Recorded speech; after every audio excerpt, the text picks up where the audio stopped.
कहा जाता है कि इंसान अपने ब्रेन का सिर्फ 10% यूज कर सकते हैं। कुछ लोग कहते हैं कि ये एक मिथ है, पर क्या होगा अगर हम इस लिमिट से ऊपर उठ सके तो। ऐसी ही एक थ्योरी को इम्प्लीमेंट किया है एक मूवी ने जिसका नाम है लूसी। क्या है इस मूवी में, चलिए आइए जानते हैं।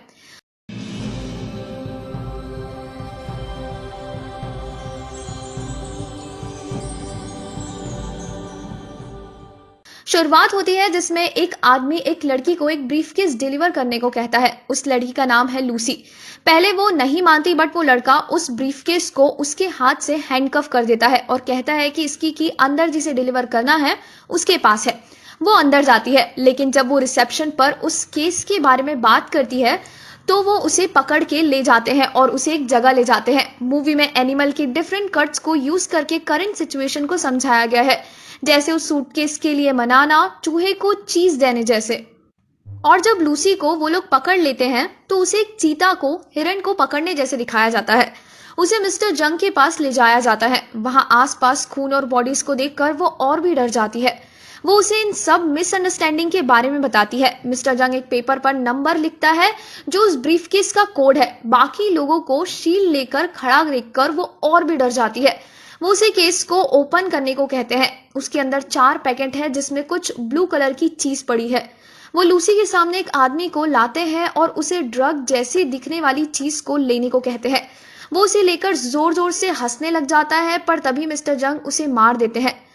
वो लूसी को एक जॉब के लिए कहते हैं, जिसके मना करने पर उसे मारकर बेहोश कर दिया है। अगले सीन में एक आदमी ह्यूमन इवोल्यूशन को एक्सप्लेन कर रहा है। वो बताता है कि कैसे ह्यूमंस ने 1% से 10% ब्रेन पावर यूज करके कितनी चीजें हासिल की हैं।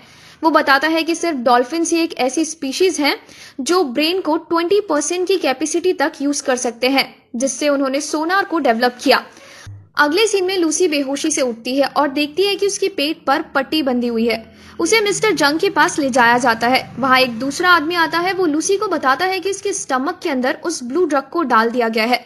वो बताता है कि इस ड्रग का नाम है CPH4। तभी वहां पर बाकी लोगों को लाया जाता है जिनके साथ सेम ट्रीटमेंट हुआ है।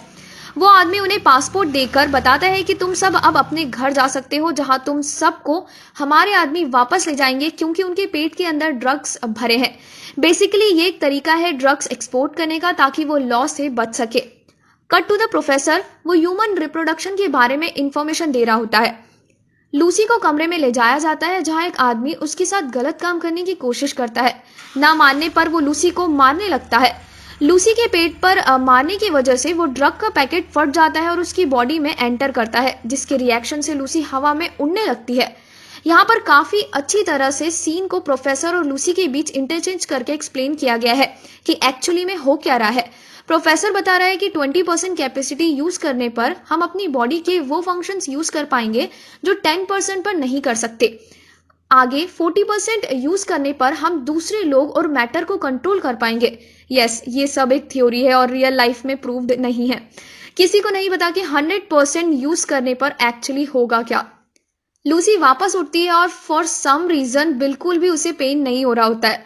वहीं एक आदमी आता है और फिर से गलत काम करने की कोशिश करता है, बट लूसी उसे पीट देती है और उसकी गन चुरा लेती है। वो बाहर जाकर सबको गोली से मार देती है, जिसमें सारे शॉट्स बिल्कुल एक्यूरेट थे। वो बैठकर सब कुछ खाने लगती है।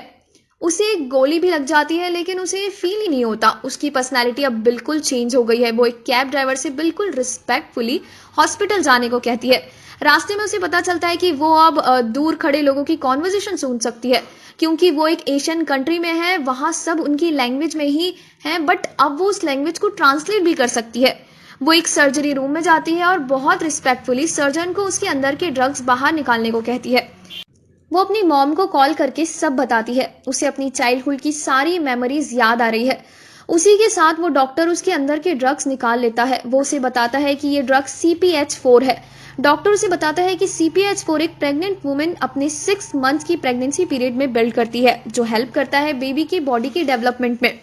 वो बताते हैं कि कुछ लोग इसी का सिंथेटिक वर्जन बना रहे थे। इतना अमाउंट यूज करके वो मर भी सकती है, बट ये एक चमत्कार है कि वो अभी भी जिंदा है। बाहर आने पर लूसी आसपास के लिविंग थिंग्स का न्यूरॉन नेटवर्क भी देख पा रही है। वो वापस उस गैंगस्टर मिस्टर जंग के पास जाती है और उसके सभी गार्ड्स को मार देती है, क्योंकि वो चीजों के आर पार देखने लगी है। उसे पता चल जाता है कि डोर्स के दूसरी ओर कौन खड़ा है। It's revenge time. मिस्टर जंग मजे में टैटू बनवा रहे होते हैं, पर तभी लूसी उन्हें बहुत ही रिस्पेक्टफुली उठाती है। वो उसे अपने चेंज के बारे में बताती है और उसे बाकी ड्रग्स की लोकेशन पूछती है। ना बताने पर वो उसके ब्रेन से इंफॉर्मेशन निकाल लेती है, जहां वो सब लोगों के पासपोर्ट से लोकेशन पता कर लेती है और वहां से चली जाती है। लूसी अपने फ्रेंड के पास जाती है। वो एक लैपटॉप से उस प्रोफेसर के बारे में पता लगाती है जिसका नाम है सैमुअल नॉर्मल, और उसकी सारी रिसर्च पढ़ लेती है। वो उसे कॉल करती है और सब बताती है। वो उसके कमरे का टीवी हैक कर लेती है। वो उसे बताती है कि जो भी उसने अपनी थियोरीज में ब्रेन कैपेसिटी के बारे में बताया है वो सब उसके साथ हो रहा है। जहां वो बता रही है उसे ह्यूमन इमोशंस फील नहीं होते और उसकी नॉलेज बहुत बढ़ गई है। वो नहीं जानती इन सब का वो क्या करे। प्रोफेसर उसे बताते हैं कि वेरी एग्जिस्टेंस ऑफ लाइफ है रिप्रोड्यूस करना, नॉलेज पास करना। तो वो लूसी को भी ये सारी नॉलेज पास करने को कहता है। वो उसे 12 आवर्स में मिलने को कहती है। वो अपने फ्रेंड को उसकी किडनी प्रॉब्लम्स के बारे में बता देती है और वहां से चली जाती है। अब लूसी हर टीवी पर न्यूज ला रही है, तो वो अपना गेटअप भी उसी टाइम चेंज कर लेती है। वो एक पुलिस स्टेशन में कॉल करती है और ड्रग्स के बारे में इंफॉर्मेशन देती है। अब लूसी अपने ब्रेन के 30% कैपेसिटी यूज कर सकती है। वो उस ऑफिसर जिसका नाम है डेल रियो, उसे उसके ऑफिस में पड़ी चीजों के बारे में बताती है, जिससे वो हैरान हो जाता है। वो उन सब लोगों की डिटेल्स उसे बता देती है और इंफॉर्मेशन सेंड कर देती है। She can also control dogs now. अब पुलिस उन सब लोगों को पकड़ लेती है। जहां मिस्टर जंग के लोग इन सब चीजों को मॉनिटर कर रहे हैं, लूसी अब लोगों के माइंड्स को भी कंट्रोल कर सकती है। अब लूसी की बॉडी डिग्रेड होने लगी है। उसे देखकर वो बाकी का CPH4 खाने लगती है, बट लगता है वो पूरी तरह गायब हो गई है। वापिस ऑफिसर उसका पासपोर्ट चेक करता है और डॉक्टर उसे बताता है कि वो अब पूरे दिन बेहोश होगी, बट वो उठ जाती है। अब वो 50% ब्रेन पावर यूज कर सकती है। डेल रियो सबके साथ लूसी को पकड़ने जाता है, बट वो सबको बेहोश कर देती है। वो दोनों अब उन पैकेट्स को लेने जाते हैं। लूसी अब वायरलेस नेटवर्क के थ्रेड भी देखने लगी है, जिसमें से एक थ्रेड उस कोरियन प्रोफेसर की है जो सब चीजें मॉनिटर कर रहा है। पता चलता है कि मिस्टर जंग भी अब पेरिस में आ गया है। लूसी गाड़ी ड्राइव करने लगती है, जिसमें वो बहुत ही सेफली बाकी लोगों की जान की परवाह करते हुए ड्राइव करती है। वहां वो कोरियंस अब उस हॉस्पिटल में पहुंच जाते हैं जहां ड्रग्स वाले लोग इकट्ठा किए गए हैं और बाकी पुलिस वालों को मार देते हैं। अब वो लोग ड्रग्स को वापस निकाल रहे हैं। लूसी और डेल रियो उस हॉस्पिटल में पहुंच जाते हैं। अब उसकी ब्रेन कैपेसिटी 60% हो गई है। इसकी कैपेसिटी का तो नहीं पता, बट मूवी को देख के मेरी ब्रेन कैपेसिटी जरूर घट गई है। वो उनके लीडर के सामने एक इनविजिबल वॉल खड़ी कर देती है और बाकी लोगों को हवा में लटका देती है। डेल रियो उसे पूछता है कि मेरी उससे क्या जरूरत है, बट लूसी उसे बताती है कि वो एक रिमाइंडर है, जिसका मतलब व्हाट आई थिंक इज एक रिमाइंडर कि वो एक ह्यूमन है और उसके पास ह्यूमन इमोशंस है। वो दोनों उस हॉस्पिटल से निकल जाते हैं। रास्ते में मिस्टर जंग लूसी को देख लेता है और उसे फॉलो करता है। प्रोफेसर उसे अपने रूम के अलावा यूनिवर्सिटी आने को कहता है, बट वो वहां ऑलरेडी पहुंच जाती है। वो उन्हें सबसे मिलवाता है। लूसी पता लगा लेती है कि बाहर मिस्टर जंग के लोग आ रहे हैं और वो डेल रियो को रूम सिक्योर करने को कहती है। कोरियन लोग अब वेपन्स लेकर वहां पहुंच जाते हैं। लूसी अपनी एबिलिटीज के बारे में सबको बताती है। वो एक्सप्लेन करती है कि सिर्फ टाइम ही एक ऐसा मेजर है जो हमारी एग्जिस्टेंस को बताता है। वहीं रूम के बाहर मिस्टर जंग और उसके लोग शूट आउट शुरू कर देते हैं। बाकी सब प्रोफेसर्स लूसी के लिए ड्रग्स प्रिपेयर करते हैं। लूसी प्रोफेसर को बताती है कि 100% कैपेसिटी रीच करने पर वो एक कंप्यूटर बनाएगी जिसका एक्सेस वो प्रोफेसर को दे देगी। वहां पुलिस और मॉब के बीच लड़ाई चल रही है। कुछ देर के बाद कुछ भी होने लगता है जिसमें लूसी कंप्यूटर बनाने लगती है। अब वो 70% पर है।